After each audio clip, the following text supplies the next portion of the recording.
ലോകത്ത് തന്നെയുള്ള തുറമുഖ നമ്പറുകളുണ്ടല്ലോ, പേരുകൾ. ആ പേരുകളിൽ ഏറ്റവും ശ്രദ്ധേയമായ പേരായി ഭാവി അടയാളപ്പെടുത്താൻ പോകുന്ന ഒന്നായിരിക്കും വിഴിഞ്ഞം തുറമുഖം.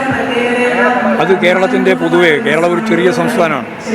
കേരളത്തിൻ്റെ പൊതുവായ വളർച്ച എന്ന് പറഞ്ഞാൽ നവകേരള സൃഷ്ടി, വൈജ്ഞാനിക സമൂഹം, വൈജ്ഞാനിക സമ്പദ് വ്യവസ്ഥ, അതൊക്കെ ശക്തിപ്പെടുത്തുന്നതിന് നല്ല ഊർജം നൽകുന്ന ഒന്നായിരിക്കും ഈ തുറമുഖം എന്ന കാര്യത്തിൽ യാതൊരു സംശയമില്ല. ഇടതുപക്ഷ ജനാധിപത്യ മുന്നണിയുടെ ഇച്ഛാശക്തിയോടുകൂടിയുള്ള ഒരു ഇടപെടലിലൂടെയാണ് യഥാർത്ഥത്തിൽ വിഴിഞ്ഞം പദ്ധതി നടപ്പിലാക്കാൻ സാധിക്കുന്നത്. ഇവിടെ ധനകാര്യ വകുപ്പ് മന്ത്രി ചൂണ്ടിക്കാണിച്ചതുപോലെ 10,000-ഓളം കോടി രൂപ കേരളത്തിലെ ഗവൺമെൻറ് ഈ സാമ്പത്തിക പ്രതിസന്ധിയുടെ ഘട്ടത്തിലും സാമ്പത്തിക പ്രതിസന്ധിയുടെ ലാഞ്ചന പോലും കാണിക്കാതെ ഈ പദ്ധതിക്ക് വേണ്ടി ചെലവഴിച്ചിട്ടുണ്ട്. മാത്രമല്ല, ഇനി റെയിൽവേ അതുപോലെ തന്നെ നാഷണൽ ഹൈവേയുടെ ഭാഗമായിട്ടുള്ള റോഡ് സൗകര്യം, അതിനെല്ലാം വേണ്ടി കേരള ഗവൺമെൻറ് തന്നെ ഫലപ്രദമായ ഇടപെടൽ നടത്തിക്കൊണ്ടിരിക്കുകയുമാണ്.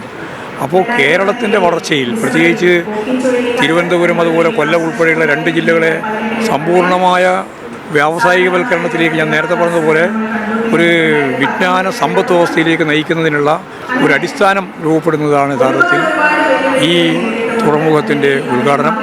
അത് തീർച്ചയായും കേന്ദ്ര ഗവൺമെൻറ് സാമ്പത്തികമായിട്ട് നമുക്കൊന്നും തന്നിട്ടില്ല. ഒരു നയാ പൈസ പോലും കേന്ദ്ര ഗവൺമെൻറ്റിൻ്റെ ഭാഗമായിട്ട് സഹായമായിട്ട് വിഴിഞ്ഞ പദ്ധതി കിട്ടിയിട്ടില്ല. കേരള ഗവൺമെൻറ് തന്നെയാണ് നേരത്തെ പറഞ്ഞ 10,000-ലധികം കോടി രൂപ ചെലവഴിച്ചത്. അതേപോലെ തന്നെ UDF ഉൾപ്പെടെയുള്ളവർ ഇപ്പം ബഹിഷ്കരിച്ചിട്ടുണ്ട്.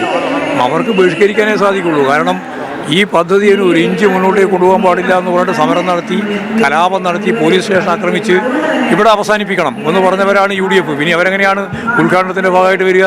അവർക്ക് വരാൻ സാധിക്കില്ല. എന്തെങ്കിലും ഒരു കാര്യം കണ്ടുപിടിച്ചിട്ട് ഉദ്ഘാടനത്തിൽ നിന്ന് വിട്ടു നിൽക്കാനാണ് അവർ ശ്രമിക്കുന്നത്. പിന്നെ എല്ലാ വികസന പ്രവർത്തനത്തെയും അവർ എതിർക്കുകയാണ്. ഒന്നാമത്തെ ഘട്ടം ഗവൺമെൻറ് കഴിഞ്ഞ് രണ്ടാമത്തെ ഘട്ടം ഗവൺമെൻറ് അധികാരത്തിൽ വന്നപ്പോൾ അവർക്കൊരു കാര്യം മനസ്സിലായി, വികസനത്തിന് കേരളത്തിൽ വാക്കുണ്ട്, വോട്ടുണ്ട്.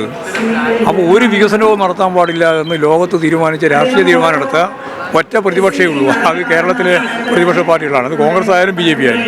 ഇപ്പോൾ കോൺഗ്രസും UDF പറയുന്നത് ഉമ്മൻചാണ്ടി അന്ന് ഒപ്പിട്ടത് കൊണ്ട് മാത്രമാണ് ഇത് നടപ്പിലാക്കാൻ കഴിയുന്നത്. ഒപ്പിടൂലേ? അതിൻ്റെ ഞങ്ങൾ വിമർശനമുണ്ട്, അന്നുകൊണ്ട് ഇന്നുകൊണ്ട്. അത് സ്വകാര്യവൽക്കരണത്തിൻ്റെ ഒപ്പിടല. പറഞ്ഞ മനസ്സിലായില്ലേ? സ്വകാര്യവൽക്കരണം തന്നെയാണ് ഞങ്ങൾ ഉദ്ദേശിച്ചത്. സ്വകാര്യവൽക്കരണം തന്നെയാണ് ഉദ്ദേശിച്ചത്.